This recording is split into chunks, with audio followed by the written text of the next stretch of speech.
Andy looks so weird with that shit on. Yo, your neck looks massive. Mike Tyson, is that you? Yo, what kind of neck workouts do you do? I don't know. It's kind of crazy. Shit.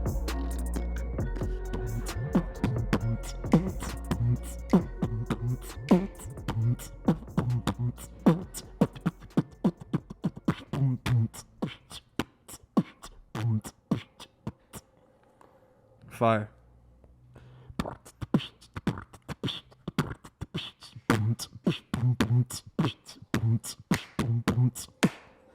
All right, cool.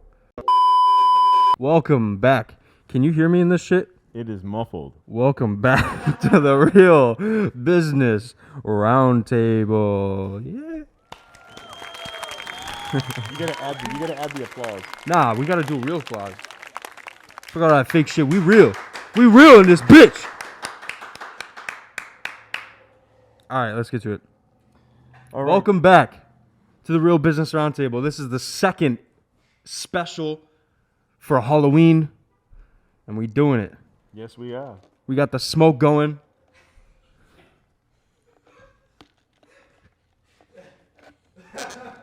There's no hole.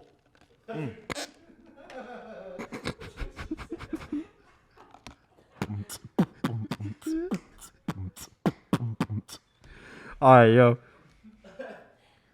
So last episode, we talked about sales nightmares. Yes. In this episode, we're going to talk about business nightmares because it's Halloween. It's Halloween. It's guys. Halloween.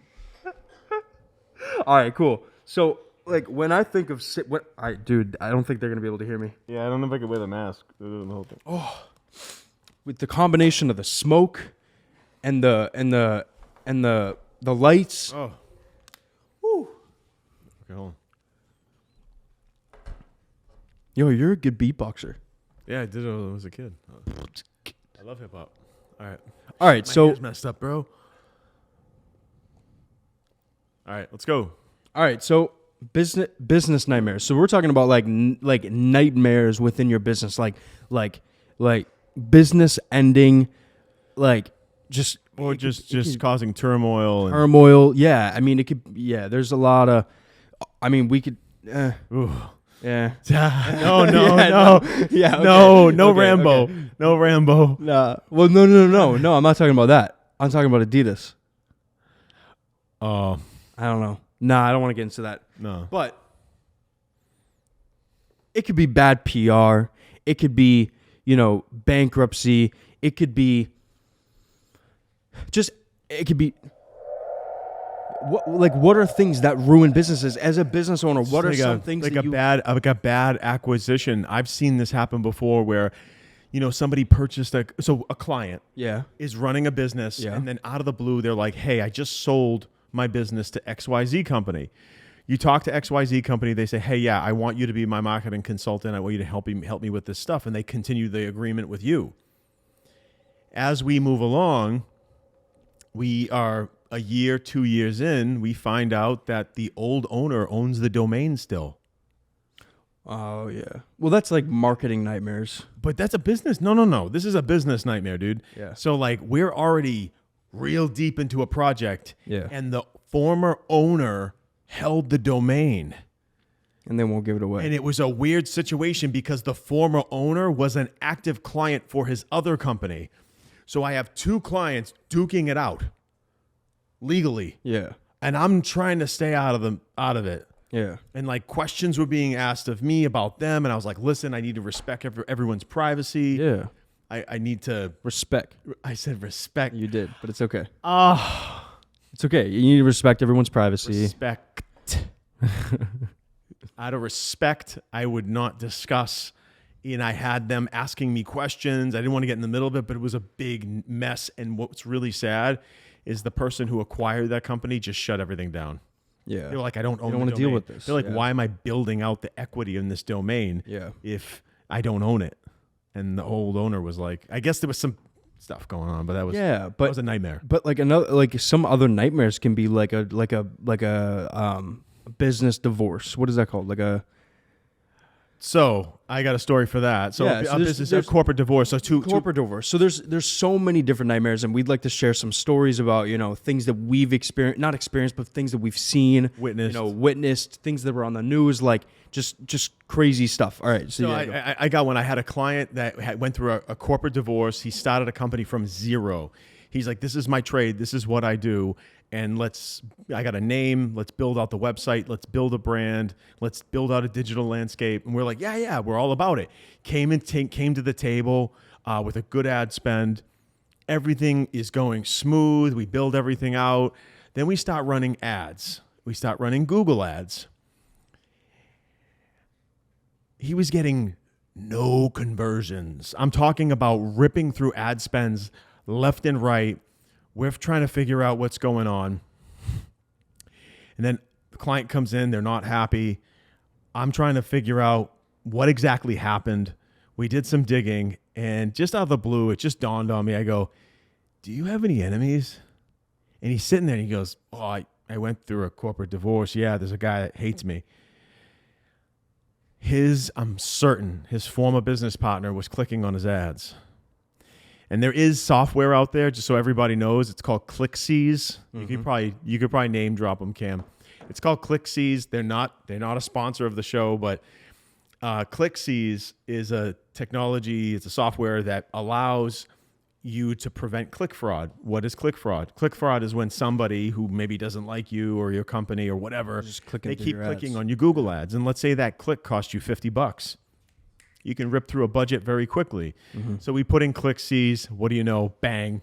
Yeah. Solution right there in place. We saw it right there. And then boom, leads went up. Leads are consistent. Actually, the client just texted me. He's loving the flow of the leads. How do you block someone from doing that? ClickSees.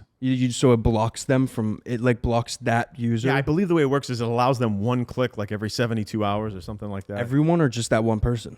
It's whoever is clicking on the ad. I believe it looks at the IP address. All right, yeah. I was about to say, let me get that smoke. Yeah, so that's a real business nightmare. You have your nest egg of advertising dollars, and you're ready to go to market, and you're ready to get your name out there and advertise, and somebody's burning up your ad spend, and you're not getting anything out of it. Of course, that is a nightmare. Yeah, you're investing a ton of money with the goal to get leads and generate leads and convert, and it's not happening because someone is sabotaging. It's a horrible. It's terrible.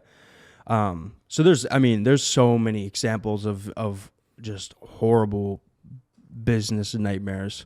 Yeah, like, if they find out that, certain powers that be or certain organizations are, skewing things and, altering things in a way to favor one specific narrative, let's say, for example. But and that can create some bad publicity when people find out about it. They say, hey, that's not fair. That's not right. It should be more of a open forum. But you don't, in business, you want to try to run it the right way, be ethical, and you'll be fine in business. But if you do something that's outside of that can hurt you and cause a nightmare. What's so PR. Mm-hmm. Is all publicity good publicity? I don't know about that. No, not at all. Yeah, I don't think so at all. Listen, and I get it. I guess it all depends on the situation you're in. If you're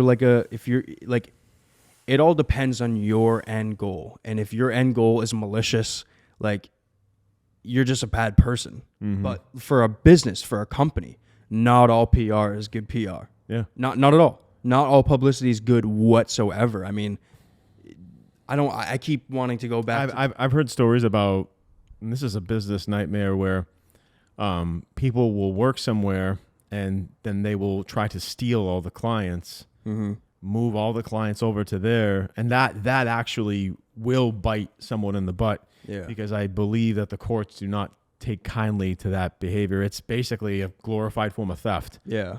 Someone might think, I'm an entrepreneur. I'm just going to steal my employer's clients.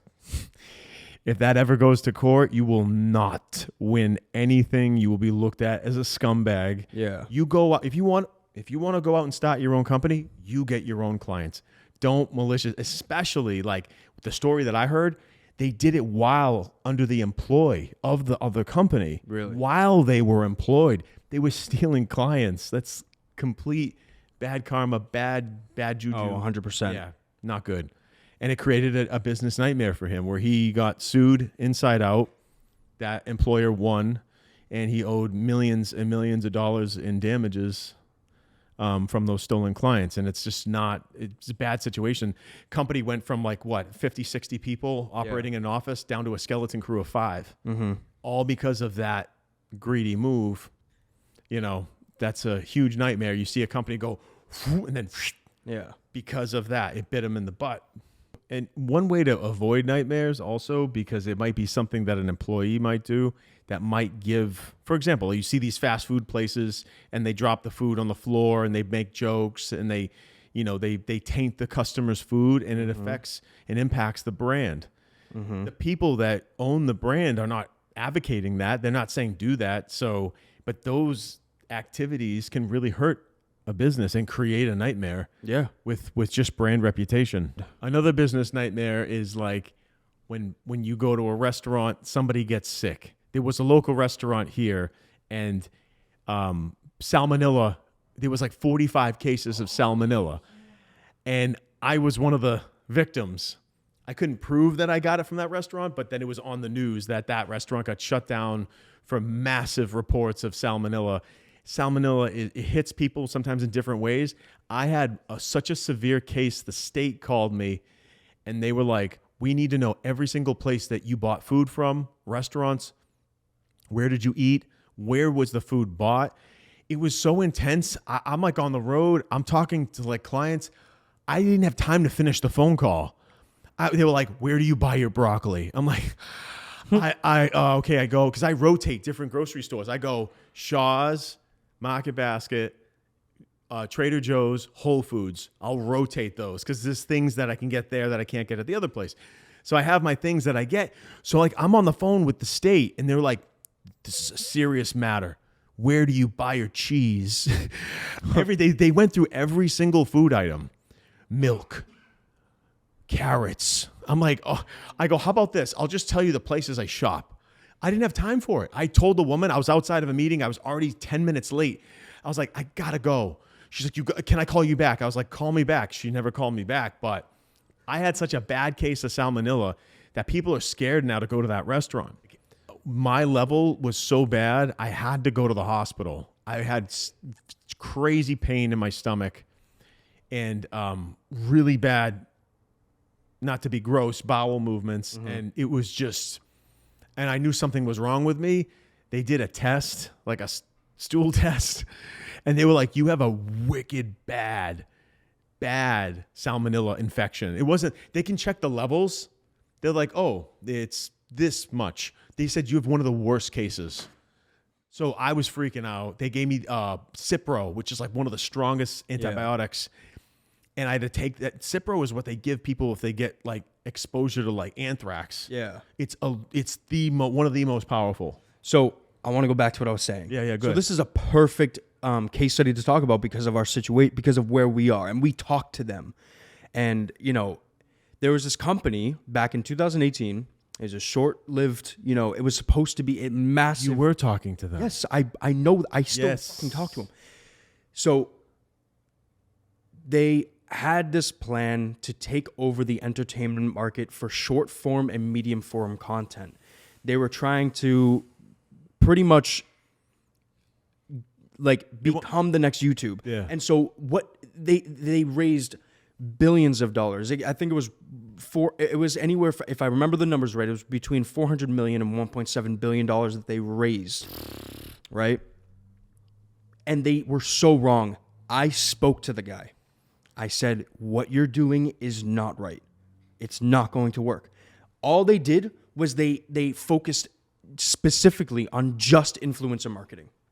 And it didn't fucking work. Why would that work? You don't put all your eggs in one basket. That's referred to as, and I think it's Jay Abraham or whatever his name is. He's a marketing legend. And I'm not going to take credit for what he says. But everybody learns from somebody. Yeah. But that guy always talks about tactical versus strategic, and that is tactical. Yes. Putting all your eggs in one basket. Oh, this thing works. You're putting all your eggs in that one basket. Diversify. Look into omni-channel marketing. Yeah. Do different things. Do some social. Do some influence. Do some search. Do some display. You know, if you're going to get into traditional media, do all the traditional media, billboards, TV, all that stuff. Mm-hmm. You know, but this was like you're putting all your eggs in that one basket. Wow. Insane. They also, so like it was essentially what they did was it was celebrity driven. They took this massive budget, and influencer marketing can work very, very well if you do it right. But in this situation, they used up so much money. They used up all of their investors' money. As far as I know, in influencer marketing, they got people like just massive celebrities, and they focused on that. They made these medium form, like mid form content surrounding around these big celebrities making a show. It was like, I believe Kevin Hart was in one of them, and I'm not exactly sure what it was, but they just you know that powers that be suppressed. Oh yeah. Well, yeah. I went to them and I said, and I messaged him, and this is another sales nightmare. People don't take me seriously because of my age, because of, just sometimes, not all the time. Sometimes, not all the time at all. But sometimes people don't take me seriously. I hit them up, and honestly, I wasn't the only one saying this. I told them, I said, hey, listen, you got to diversify a little bit. I know this industry. I know this generation. I know how this is going to come across, and it's not going to work out. And they did it right in the middle of pandemic. Oh, yeah. That should have blown up. I remember that. Should have blown up. You know who's doing it right now? Bumble. Bumble. And maybe not for the best reasons, but people who are getting their platforms taken away from them on YouTube are going to Bumble. And that is another form of influencer marketing. Mm-hmm. But they're not just doing that. What they're doing is working for them very well, because they're taking these massive platforms and they're moving it over specifically just to Bumble. Mm-hmm. Right? Bumble. Wait. Is it called Bumble? Rumble. Correct! Rumble. I don't know what Bumble. I just all these apps with the same name. Rumble. Where are the bumblebees at? Rumble's doing it right. They're moving these massive. Look right at a camera like bumblebees. But what I was saying was Rumble. Rumble did it right. Quibi just. I gotta say. But yeah, that's another business nightmare that I've heard about is, say you have a small business and then some type of like investment group comes in because you want to grow, but then it morphs into this big. You're basically working for them. Yeah, you have to call up to them like, "Hey, is this okay?" You can't do that. Is just crazy. And then they consider their investment capital as a form of debt, and if it doesn't perform, you're screwed, and then you lose your business. That's a business nightmare. You got to be careful with that. Like I've said before, don't get blinded with the dollars. Yeah, you can't. Look at their intention. See who's going to make decisions. Who's going to have creative control. Yeah. Be very careful with investments in your business if it equates to equity and power getting transferred to someone else. Because you as an entrepreneur, you have the vision. It's your company. It's what makes you unique. And when you get sometimes idiots coming in with cash that have these consultants that maybe you can detect right away, like, hey, they're really dated or they don't know what the hell they're doing, you're screwed. You're screwed big time. I've heard of this happening with many companies, and I've, kind of like shooting the shit with somebody, a friendly competitor, and he's filling me in on what's going on with that company that got that huge infusion of capital. And it's like, dude, they'll hire a bunch of people and then they're in massive debt. Debt's as high as like $10 million. Yeah. Debt to the company. Yeah. And they just hire a bunch of people and it's a big shit show, and it's not what the company used to be. So when I think of businesses that have died out, what is it? It's Section 7, right? Section 7 is normally how they're going out of business. Chapter 11. Whatever. I think of Chapter 11 companies. The first thing that comes to mind that everyone listening to this knows is Blockbuster. What happened to Blockbuster? Like, what? I don't really know too much about it. Can you like explain like what happened to them? So Blockbuster they were renting DVDs, and back in the day VHS, and they had these brick and mortar stores that you could walk into and rent a movie. Right now, the only thing you can do with that is, or something similar, is the red box. You see those boxes around where you can rent a DVD. Still, like it's like a dead industry. But what happened was streaming came about. People weren't really, after. Well, Netflix was mailing DVDs to people's homes, and they're like, wow, I get this already, postage paid envelope, and I can just return it when I'm done watching it. Yeah. Then it made Blockbuster struggle. Yeah. And then it got, I think there's only one existing in the United States right now. Yeah. What they could have done differently is that, and this is going to save a lot of businesses from going under or like failing or just going out of business, is adapting to the market, is always changing. If you have a business and you've been doing it for however long, a long time, the market, everything is going to change. It just naturally changes. And if you don't adapt as a business, then you're going to be left in the dust. Like, we're always staying on top of cutting edge technology. Yeah, you gotta. What is happening now? What matters to people now? You don't want to talk about old, dated, old hat tricks that are going to make people just glaze over and not take you seriously. You don't want to become a dinosaur. I always say that. That's a business nightmare. If you become a dinosaur, you'll notice that you're getting less and less attention, less and less clients. You always want to stay on top of the cutting edge. So let's say you do home theater installation, just a random business, and you're just talking about dated equipment, and you're not promoting something more modern and new with the client. For example, like let's say something's wireless versus wired, and you're talking about, something that's maybe not the latest technology, or I'm looking at Sam the whole time because he's like a tech guy, but I'm like, you're like talking about stuff that's dated. Those customers are going to go, I'm not using you because you are a dinosaur. Yeah. So you got to adapt. I mean, in a lot of businesses, for example, Blockbuster, they don't adapt.